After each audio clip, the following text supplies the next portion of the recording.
Hare Krishna, bienvenidos, soy Chitrak Das. Quiero agradecer a los administradores de esta comunidad por la invitación a la clase de hoy, especialmente a Madre Mahapremada, a Vishwamitra Prabhu, a Madre Menaka y a todos los demás, por supuesto. Extiendo también mi agradecimiento a todos los miembros que forman parte de este grupo, que nos encontramos para estudiar el Bhagavad Gita tal como es. Hoy en particular vamos a abordar el capítulo número 3, los textos 22 y 23. En primer lugar, vamos a cantar el Mahamantra Hare Krishna, a efectuar la pronunciación del Dwadakshara Mantra, la lectura del texto sánscrito de los shlokas de hoy del capítulo 3, la traducción, el significado dado por Srila Prabhupada y, por supuesto, también voy a ofrecer algunas reflexiones personales en el transcurso de las clases. Saludos para Cristina Cultiva, Haribol. En el transcurso de la clase de hoy pueden ir dejando sus preguntas en la sección del comentario y cuando terminemos la parte de conclusiones y reflexiones personales vamos a intentar dar una respuesta. Así que bienvenidos.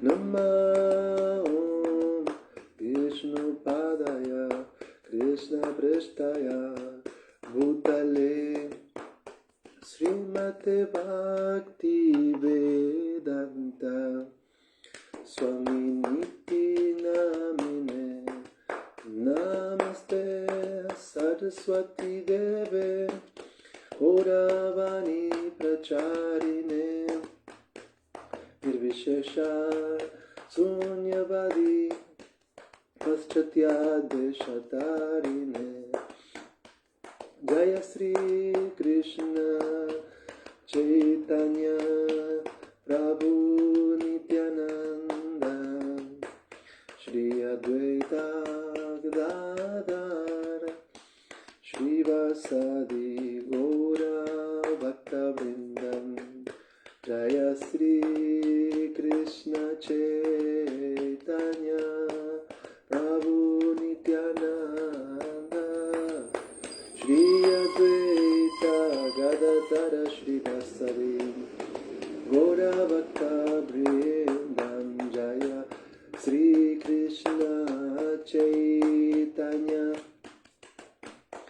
Prabhu Nityananda Shri Advaita Gadadhar Shrivasadi Gaura Bhaktavrindam Jaya Sri Krishna Chaitanya Prabhu Nityananda Shri Advaita Gadadhar Shrivasadi Gaura Bhaktavrindam. Hare Krishna, Krishna Krishna, Hare Hare, Hare Rama, Rama Rama, Hare Hare. Hare Krishna, Krishna Krishna, Hare Hare, Hare Rama, Rama Rama, Hare Hare. Hare Krishna, Krishna Krishna, Hare Hare, Hare Rama, Rama Rama, Hare Hare. Hare Krishna, Krishna Krishna, Hare Hare, Hare Rama, Rama Rama, Hare Hare. Hare Krishna, Krishna Krishna, Hare Hare, Hare Rama, Rama Rama, Hare Hare. Hare Krishna,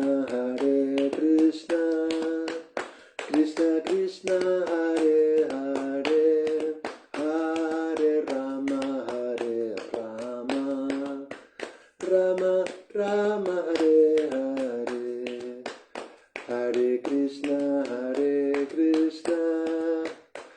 Krishna Krishna Hare Hare, Hare Rama Rama Rama Hare Hare, Hare Krishna Krishna Krishna Hare Hare, Hare Rama Rama Rama Hare Hare, Hare Krishna Krishna Krishna Hare Hare, Hare Rama Rama Rama Hare Hare, Hare Krishna Krishna Krishna Hare Hare, Hare Rama Rama Rama Hare Hare,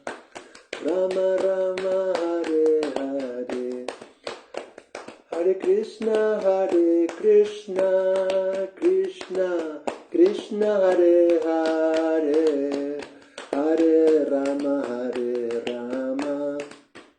Rama Rama Hare Hare, Hare Krishna Krishna Krishna Hare Hare, Hare Rama Rama Rama Hare Hare, Hare Krishna Krishna Krishna Hare Hare, Hare Rama Rama Rama Hare Hare, Hare Krishna Krishna Krishna Hare Hare, Hare Rama Rama Rama Hare Hare, Hare Krishna Krishna Krishna Hare Hare, Hare Rama Rama Rama Hare Hare, Hare Krishna Krishna Krishna Hare Hare, Hare Rama Rama Rama Hare Hare, Jaya Radha Madhava Radhe, Jaya Radha Madhava Radhe, Jaya Jaya Prabhupada, Jaya Jaya Prabhupada, Jaya Jaya Prabhupada, Jaya Jaya Prabhupada, Jaya Gurudeva Jaya, Gurudeva Jaya, Gurudeva Jaya, Gurudeva Jaya, Gurudeva. Saludos también para Vishwamitra Prabhu, para Georgie López. Bienvenidos a todos nuevamente. Om Namo Bhagavate Vasudevaya. Om Namo Bhagavate Vasudevaya. Om Namo Bhagavate Vasudevaya.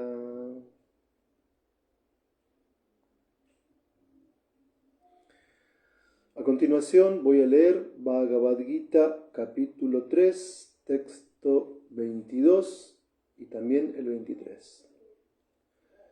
Name partasi kartavyam trishu lokeshu kinchana nanavaptam avaptavyam varta eva chakarmani. Traducción. Oh hijo de Pritha, en los 3 sistemas planetarios no hay ningún trabajo prescrito para mí, ni estoy necesitado de nada, ni tengo que obtener nada, y aún así realizo deberes prescritos. Significado: por su divina gracia, hace Bhaktivedanta Swami Prabhupada. A la suprema personalidad de Dios se lo describe en las escrituras védicas de la siguiente manera: Tamishvaram Paramam Maheshwaram Tam devatanam paramam cha daivatam patim patinam paramam parashtad vidama devam babune shamidam natasya karyam karanam cha vidyate natatsamas cha vyadikas cha drishyate parasya shaktir vividaiva shruyate shvabhaviki jana bala kriyacha. El Señor Supremo es el controlador de todos los demás controladores y es el más grandioso de todos los diversos líderes planetarios. Todo el mundo está bajo su control. El Señor Supremo es el único que les delega a todas las entidades algún poder en particular. Ellas no son supremas por sí mismas, a Él también lo veneran todos los semidioses. Él es el supremo director de todos los directores. Por consiguiente, Él es trascendental a toda clase de líderes y controladores materiales, y es digno de la veneración de todos. No hay nadie más grande que Él, y es la causa suprema de todas las causas. Él no posee una forma corporal, como la de una entidad viviente ordinaria, no hay diferencia entre su cuerpo y su alma. Él es absoluto, todos sus sentidos son trascendentales, cualquiera de sus sentidos puede realizar la acción de cualquiera de los otros de ellos. Por lo tanto, no hay nadie que sea más grande que Él ni igual a Él. Él tiene múltiples potencias y por ello sus acciones se llevan a cabo automáticamente como una secuencia natural. Shvetashvatara Upanishad 6.7.8. Como en la personalidad de Dios todo se encuentra en plenitud de opulencia y todo existe en plenitud de verdad, no existe deber alguno que la suprema personalidad de Dios tenga que ejecutar. Aquel que tiene que recibir los resultados del trabajo también tiene algún deber asignado, pero aquel que no tiene nada que lograr en los tres sistemas planetarios, ciertamente que no tiene ningún deber, y sin embargo el Señor Krishna se está desempeñando en el campo de batalla de Kurukshetra como el líder de los Kshatriyas, porque los Kshatriyas tienen el deber de brindarles protección a los afligidos. Aunque Él está por encima de todas las regulaciones de las escrituras reveladas, no hace nada que las viole. Capítulo 3, texto 23. Yadihi ahamna bhartevyam yatu karmani atandritaha mama manu vartante manusya parta sarvasaha. Pues si yo dejara de desempeñar cuidadosamente los deberes prescritos, oh Parta, sin duda que todos los hombres seguirían mi sendero. A fin de mantener el equilibrio de la tranquilidad social en favor del progreso de la vida espiritual, existen diferentes deberes familiares, tradiciones para cada hombre civilizado. Aunque esas reglas y regulaciones están hechas para las almas condicionadas y no para el Señor Krishna. Él siguió las reglas prescritas debido a que descendió para establecer los principios de la religión. De no haberlo hecho, los hombres comunes seguirían sus pasos porque Él es la autoridad más grande de todas. El Srimad Bhagavatam nos hace saber que en su hogar y fuera de él, el Señor Krishna realizaba todos los deberes religiosos, tal como se espera de un cabeza de familia. Namam Vishnupadaya Krishna Prestaya Bhutale Srimate Hanumat Prasad Swami Tinamine Vanchakalpa Taruyas Chakri Pasindubhya Vachap Patitanam Pavanebhyo Vaishnavebhyo Namo Namaha. Muy bien. Nuevamente, gracias a todos por darme esta oportunidad de hablar acerca del Bhagavad Gita tal como es. El Bhagavad Gita es parte de las antiguas obras sánscritas de la India. Cuando nosotros leemos los textos que se pusieron por escrito hace más de 5.000 años en la cultura védica, podemos ver que dicha cultura era una civilización teleológica. Es decir, cuando uno se encuentra con textos, especialmente como el Mahabharata, del cual el Bhagavad Gita forma parte integral, uno constantemente en el Mahabharata puede leer que la vida humana tiene 4 fines. Es decir, una sociedad es civilizada cuando cumple con deberes morales, espirituales, religiosos, cuando hay desarrollo material, económico, cuando hay disfrute sensorial y también cuando se persigue la liberación. Es decir, Dharma, Artha, Kama y Moksha constituyen las 4 grandes metas principales que encontramos presentes en los diferentes textos sánscritos de la antigua cultura de la India. Y pensemos que el Mahabharata es considerado el 5º Veda. Pensemos que el Mahabharata es un texto directamente compilado por Vyasadeva mismo, que es un avatar literario de Krishna, y claramente el Mahabharata, ya en su propio comienzo, en su mismo inicio, sostiene que la vida humana se diferencia de la vida animal, porque en la vida humana tenemos ciertas metas que alcanzar, porque el ser humano tiene la capacidad de comprender que hay que perseguir ciertos fines que elevan nuestra existencia. Y básicamente el primero de esos fines tiene que ver con el deber, tiene que ver con el dharma. La palabra dharma es altamente polisémica, se puede traducir de muchas maneras, pero específicamente el dharma es algo importante para los seres imperfectos.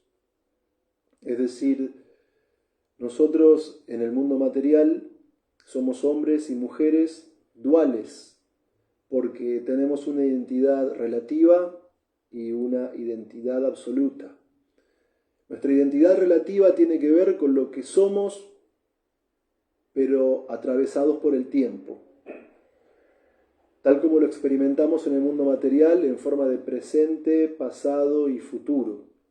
Es decir, en sentido condicionado y en sentido temporal, en este momento tenemos cuerpos materiales. Cuerpos que, como dice el Bhagavad Gita en el capítulo 2, nacen, pasa de la niñez a la juventud, a la vejez, y finalmente se encuentra con la enfermedad y la muerte. Pero el cuerpo no puede actuar por sí mismo si no recibe conciencia, y la conciencia proviene del alma. Srila Prabhupada daba una analogía muy importante al respecto, porque el cuerpo es visible, pero el alma no. Y si el alma no se ve, entonces ¿cómo podemos saber que está ahí, dándole al cuerpo ciertas capacidades de acción, de movimiento? Y Srila Prabhupada decía que la presencia del alma en el cuerpo puede detectarse porque nos encontramos con conciencia. Si el cuerpo es consciente, si a través del cuerpo se manifiesta la conciencia, es porque el alma está en él. De la misma manera, cuando un día está excesivamente nublado, no vemos directamente el sol, pero hay una prueba de que el sol está ahí, y es que no es de noche. A pesar de que las nubes estén tapando nuestra visión del sol, al haber luz, al haber claridad, entendemos que el sol está ahí. Entonces, en este mundo, los seres imperfectos tenemos un cuerpo material, pero realmente somos almas espirituales. Y digo que somos imperfectos porque nadie puede encontrarse plenamente satisfecho con ninguna cosa material, con ninguna actividad material, ni con ninguna persona material. El ser humano no se basta a sí mismo. Ninguna cantidad de acumulación de objetos materiales puede complacernos, ninguna cantidad de actividades materiales puede complacernos, y ningún tipo de relación interpersonal puramente material tampoco puede complacernos. Y como seres imperfectos tenemos necesidades. Y como tenemos necesidades, tenemos que llevar a cabo acciones. Y como tenemos que llevar a cabo acciones, entonces tenemos que ejecutar deberes. Deberes prescritos, dharma y swadharma. Esos deberes van a depender de la posición que ocupemos cada uno en la sociedad. Hay deberes para los intelectuales, hay deberes para los administradores, hay deberes para los empresarios, hay deberes para trabajadores manuales, hay deberes para estudiantes, hay deberes para casados, hay deberes para renunciados, hay deberes para retirados. Entonces, el punto es que el ser humano no se encuentra plenamente satisfecho en la atmósfera material, porque básicamente no somos en sentido permanente materia. En sentido permanente somos almas espirituales que estamos dentro de cuerpos materiales. Tal como una persona utiliza una cierta ropa, pero a su debido momento también la cambia. Entonces, como somos imperfectos, como no nos bastamos a nosotros mismos, como tenemos necesidades, nos vemos en la necesidad de llevar a cabo tareas, actividades y cumplir con ciertos deberes. Porque de cumplir con ciertos deberes podemos gradualmente ir satisfaciendo diferentes tipos de necesidades. Y todas las almas condicionadas, de un modo u otro, si aceptamos los preceptos del conocimiento védico, tenemos deberes prescritos que ejecutar, porque esos deberes nos van a permitir progresar en la vida material y también progresar principal y esencialmente en la meta más elevada de la vida, que es la práctica espiritual. Entonces, dentro de la cultura védica, el cumplimiento del Dharma, el cumplimiento de deberes religiosos, el cumplimiento de deberes morales, el cumplimiento de deberes sociales en función del lugar que uno ocupe dentro de la estructura de Varna y de Ashram, es muy importante para el bienestar social y para la vida progresiva en sentido espiritual. Porque también a partir del cumplimiento del deber prescrito se desarrolla el crecimiento económico. Uno, a través del cumplimiento de ciertos deberes, mejora su posición material y mejora también su posición espiritual. Es decir, hay un desarrollo económico a partir de la práctica del Dharma. Aunque no es su meta principal, es un beneficio subsidiario colateral, el progreso o también el avance material. Y ese avance material nos permite complacer nuestros sentidos. Las personas muy burdas piensan en la complacencia de los sentidos como comer, dormir, el placer sexual, etc. Pero cuando nosotros estudiamos los textos de la antigua cultura védica, el Dharma es fundamental, el Artha es una consecuencia colateral de la práctica del Dharma y también se presenta Kama, se presenta la complacencia de los sentidos. Pero la complacencia de los sentidos de la que se habla en la cultura védica no es la complacencia únicamente burda, propia de personas comunes con una conciencia baja. Es decir, cuando hablamos de Kama, de la complacencia de los sentidos, las personas de conciencia baja piensan que son el cuerpo, se identifican con el cuerpo, están atraídas por los placeres del cuerpo y básicamente no pueden concebir una idea de placer más allá del cuerpo y en sentido burdo. Sin embargo, también la sección Kama o complacencia de los sentidos del conocimiento védico, además de lo muy básico que puede comprender el hombre común, apunta también a un disfrute más sutil de los sentidos y de la mente, porque también tiene que ver con el desarrollo de arquitectura, de edificios, tiene que ver también la complacencia de los sentidos con la belleza estética y el arte, es decir, la complacencia de los sentidos incluye en la antigua cultura védica la música, la pintura, la escultura, el teatro. Es decir, personas de conciencia animalesca identifican automáticamente el placer con la comida, con la bebida, con el sexo, con dormir, con cosas que hasta los animales también pueden hacer.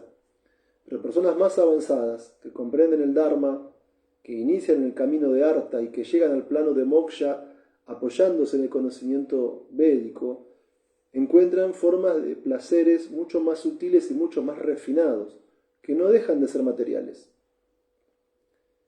Porque la pintura, la música, la escultura, la danza, el teatro, tienen que ver, si el tema no es directamente trascendental, son actividades que también son materiales, pero que aportan un placer mucho más sutil y mucho más duradero, en sentido material, que los placeres físicos del cuerpo burdo. Aunque obviamente precisamos de los sentidos del cuerpo burdo para entrar en contacto con las representaciones artísticas que hacen también a la complacencia de los sentidos. Pero básicamente, cuando uno ha practicado deberes prescritos por mucho tiempo, cuando uno ha desarrollado por mucho tiempo su crecimiento económico, cuando uno ha gozado en reiteradas existencias de placeres físicos burdos y sutiles, tanto en la Tierra como en planetas celestiales, tal vez para una persona de ese tipo, en algunos casos, se da la posibilidad de despertar al plano de Jnana, de despertar al plano del conocimiento. Y ahí uno empieza a concebir que, si bien en los Vedas, y específicamente en el Mahabharata, nos encontramos con finalidades para la vida como dharma, artha y kama, hay todavía un objetivo mucho más elevado para aquel que cultiva conocimiento después de reiterados nacimientos y muertes, dedicarse a todo lo anterior, y ese conocimiento indica que la meta más elevada es moksha. Moksha puede ser traducido como liberación, está relacionado con la palabra mukti. Entonces, cuando uno todavía tiene mucho apego por la materia, entonces dharma, artha y kama son finalidades, podríamos decir, naturales para las almas condicionadas. Pero también, por disfrutar de dharma, artha y kama, uno gradualmente puede despertar el sentido de la necesidad de alcanzar moksha, liberación. Es decir, que uno gradualmente deja de ser un ser imperfecto. Gradualmente uno desarrolla una conciencia perfecta en el plano del conocimiento porque adquiere un sentido perfecto de identidad, al comprender que no somos el cuerpo material y que somos almas espirituales. Y al comprender que ninguna religiosidad piadosa, ningún desarrollo económico material y ninguna búsqueda de placer burdo o sutil material puede satisfacer el yo. Para aquel que tiene conocimiento perfecto, entonces la liberación, moksha, es la meta más elevada. Eso sobre todo es la mentalidad o el estado de conciencia que desarrolla un cierto tipo de trascendentalista técnicamente denominado jnani. El jnani cultiva conocimiento, lógica, razonamiento, puede discernir y en consecuencia distingue el espíritu de la materia. Y como entiende que la materia en cuanto a su forma de amalgamarse y de dar lugar a objetos materiales, esos objetos materiales en sí son temporales, mientras que el jnani comprende que el alma es espiritual y eterna e inmutable. Y por lo tanto, esa asimetría ontológica entre el cuerpo y el alma también establece una asimetría jerárquica, porque el cuerpo, al ser material, es temporal y tiene un valor importante, pero relativo, dado que el alma, al ser espiritual y eterna, tiene un valor mucho más elevado. Entonces, el bien del alma, el perfeccionamiento del alma, se vuelve mucho más importante que los placeres del cuerpo. Entonces, un jnani desarrolla conocimiento y busca la autorrealización. Básicamente, alguien busca la autorrealización a partir de diferentes tipos de yoga, como el jnana yoga, el dhyana yoga o el bhakti yoga, porque tenemos esa necesidad de salir del ciclo del nacimiento y la muerte, porque el alma no se encuentra plenamente satisfecha en el enjaulamiento material, porque nuestra conciencia quiere romper las barreras y las fronteras de las limitaciones espaciotemporales y elevarnos al plano del absoluto, elevarnos al plano de la suprema verdad absoluta, cuyo aspecto más elevado es su aspecto Bhagavan, su aspecto personal, Krishna mismo. Podríamos leer en el significado que da Srila Prabhupada hoy que Krishna mismo, cuando desciende a este mundo, él tiene un propósito claro, y él lo explica en el capítulo 4, el conocimiento trascendental. Krishna viene a este mundo a restablecer el principio de la vida espiritual y divina. Krishna viene a traernos los medios para una vida espiritual progresiva, para restablecer el sendero de la vida espiritual. Y para eso Krishna muchas veces tiene que neutralizar a aquellas personas que son adversas al avance espiritual, y Krishna tiene que favorecer a los trascendentalistas que están avanzando gradualmente en el camino de la autorrealización, tal como hace 5.000 años atrás, para beneficio de todos aquellos que verdaderamente estamos interesados en avanzar en la vida espiritual. Krishna habló el Bhagavad Gita ante Arjuna en el campo de batalla de Kurukshetra. Esas instrucciones de Krishna no son diferentes de Krishna, y al estudiar el Bhagavad Gita estamos adorando a Krishna con nuestra propia inteligencia. Entonces, este punto es fundamental. Nosotras, las almas condicionadas, identificadas con el cuerpo, llenas de deseos materiales y llenas de designaciones, que no nos encontramos plenamente conformes ni plenamente satisfechas yendo de un disfrute material a otro, podemos alcanzar la perfección, podemos alcanzar la autorrealización a partir del cumplimiento de nuestros deberes espirituales centrados en la búsqueda filosófica de la verdad absoluta. ¿Por qué tenemos que ejecutar deberes espirituales que en nuestro caso, dentro de ISKCON, pueden ser denominados como sadhana bhakti? Porque el conjunto de reglas y regulaciones del sadhana bhakti van a hacer que gradualmente nuestra conciencia se eleve.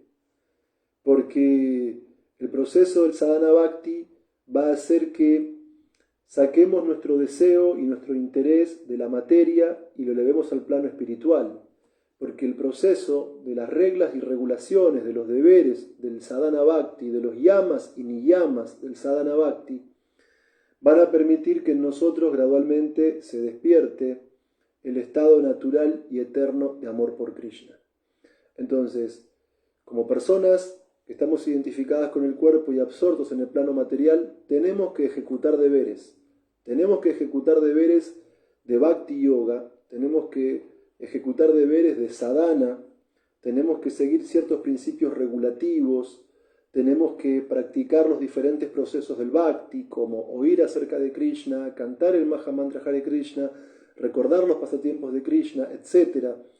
Porque aunque al principio esos deberes cuesten, porque al principio esos deberes puedan parecer pesados, porque al principio nuestra mente se resista a seguir ciertas regulaciones de práctica constante del sadhana bhakti, esa práctica va a hacer que la vida natural, la vida espiritual se vuelva natural para nosotros, que en la vida espiritual se despierte un gusto para nosotros, que en la vida espiritual uno encuentre ese néctar que está siempre ansiando y que ninguna actividad, ni ninguna cosa, ni ninguna persona material nos puede dar.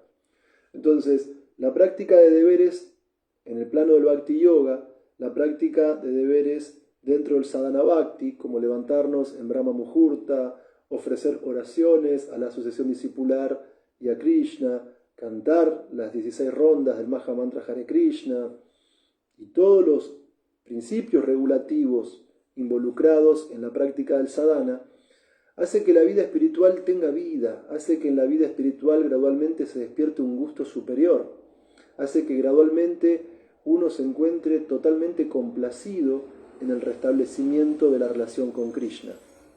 Ahora bien, uno podría decir, las almas condicionadas necesitan cumplir deberes prescritos en la cultura védica y específicamente nosotros, que vivimos en Occidente en tiempos no védicos, necesitamos seguir deberes prescritos en la práctica del sadhana bhakti para lograr revivir nuestra conciencia original y para lograr poder restablecer nuestra relación eterna y amorosa con Krishna.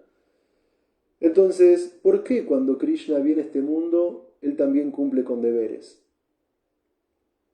Si Krishna es perfecto en sí mismo, si Krishna es Atmaram, autosatisfecho, si Krishna es inagotable en cuanto a cualidades trascendentales, ¿por qué al leer el Srimad Bhagavatam vemos que Krishna cumplía con el deber de honrar a sus padres, Vasudevi Devaki? ¿Por qué vemos que Krishna, siendo la fuente de eternidad, bienaventuranza y conocimiento, asistió a la escuela de un maestro espiritual como Sandipani Muni? Reverencias para Mahapremada Devidasi.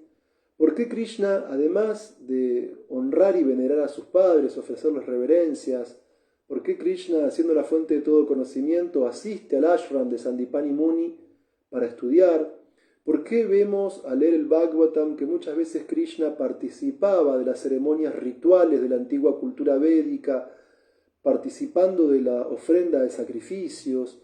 ¿Por qué encontramos a Krishna también muchas veces dando caridad, haciendo peregrinajes? El propio Krishna también hacía peregrinajes, tanto él como la dinastía Yadu, sobre todo en momentos de eclipses, cuando cuenta el Bhagavatam que asistían a un lugar a Kurukshetra, y a un lugar también donde previamente Parashuram había eliminado a ciertas generaciones de Kshatriyas. mucho antes del tiempo de Krishna. Entonces vemos que Krishna honraba a sus padres, vemos que Krishna honraba a su guru, vemos que Krishna ejecutaba sacrificios, vemos que Krishna daba caridad, vemos que Krishna hacía peregrinajes, que Krishna mismo se sometía a ciertos rituales. ¿Pero por qué? Krishna no tiene necesidad de perfeccionarse. Krishna no tiene necesidad de avanzar en la vida espiritual. Krishna no tiene que liberarse de ninguna contaminación ni de ninguna anarta. Porque como leímos en el significado de hoy, no hay diferencia entre el cuerpo y el alma de Krishna. Nosotras, las almas condicionadas, somos diferentes de los cuerpos que ocupamos. Pero Krishna no tiene forma material, Krishna no tiene un cuerpo material. O sea, cuando Krishna se relaciona con sus devotos, se relaciona en su forma espiritual. Y los devotos están dotados de la visión trascendental para percibir al Señor Supremo. Entonces, ¿por qué Krishna tiene que honrar a sus padres, servir a su guru, ejecutar sacrificios, dar caridad y hacer peregrinaje? Porque básicamente Krishna actúa de manera ejemplar para el beneficio de todos nosotros. Porque si Krishna no ejecutase esos deberes cuando desciende al mundo, los especuladores, los aprovechados, los vividores y los sinvergüenzas tomarían la acción de Krishna como referencia para ser personas que no sigan las reglas del Dharma, que no sigan reglas ni regulaciones, ni morales ni espirituales. Entonces, Krishna actúa de modo ejemplar, sin ninguna necesidad de alcanzar algún tipo de perfección, para que nosotras, las almas condicionadas, podamos comprender con el ejemplo personal de la Suprema Personalidad de Dios cuál es el camino indicado de la vida espiritual y divina para lograr el máximo grado de perfección. Ahora bien, esto a mí me suscitó una reflexión, y es que entre todas las entidades vivientes, Krishna ocupa un lugar muy destacado porque es la suprema verdad absoluta. O sea, Krishna no es un alma condicionada, Krishna no es un hombre común, Krishna no es un simple personaje histórico, Krishna no es un semidios del panteón hindú, Krishna no es una manifestación temporal del Brahman impersonal, ni tampoco Krishna es un avatar de Vishnu. Krishna, para los Gaudías Vaishnavas, es la suprema personalidad de Dios, original e inagotable. Como él mismo afirma en el Bhagavad Gita capítulo 10, Krishna dijo: yo soy la fuente de los mundos, materiales y espirituales, y todo emana de mí, y los sabios que saben eso perfectamente me adoran con todo su corazón. Y aunque Krishna es la fuente de la materia y del espíritu, y aunque Krishna es supremamente perfecto y es eternamente liberado, aún así él actúa de manera ejemplar para que nosotros podamos comprender cómo avanzar correctamente en la vida espiritual, para que nosotros tengamos un canon o un modelo a seguir respecto de la vida progresiva, espiritual y divina. Ahora bien, Krishna ocupa un lugar de liderazgo entre todas las entidades vivientes, y de hecho Krishna es el que dota de capacidad de controlador. Krishna es quien dota de la capacidad de controlador a los controladores subordinados. Krishna, como afirma en el Bhagavad Gita, es la fuerza del fuerte, la inteligencia del inteligente, la habilidad del hombre. Todas nuestras virtudes, todas nuestras cualidades, todas nuestras capacidades tienen su origen en Krishna, porque es la causa de todas las causas. Entonces, el punto es que Krishna es el líder de todas las entidades vivientes. Es la meta suprema para los trascendentalistas más elevados, que son los Bhakti Yogis. Pero también, además de Krishna, en este mundo hay personas que también desempeñan lugares de liderazgo. Por ejemplo, en el capítulo 11 del Bhagavad Gita, con otras palabras, pero Krishna dice: yo soy lo mejor de lo mejor. O sea, de las fuentes de luminosidad soy el sol, la luminosidad suprema dentro de este mundo. Y de los hombres, dice Krishna, yo soy el rey, el que ocupa un cargo ejecutivo. Entonces, el punto es que el rey es el representante de Krishna. El punto es que el maestro espiritual nos da conocimiento acerca de Krishna. El punto es que los padres son los primeros maestros naturales de sus hijos.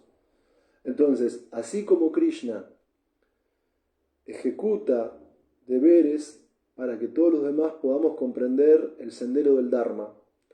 Todos aquellos que ocupan lugares de liderazgo, todos aquellos que ocupan cargos ejecutivos, todos aquellos que ocupan cargos educativos, todos aquellos que ocupan cargos familiares, tienen, al igual que Krishna, que ser personas ejemplares.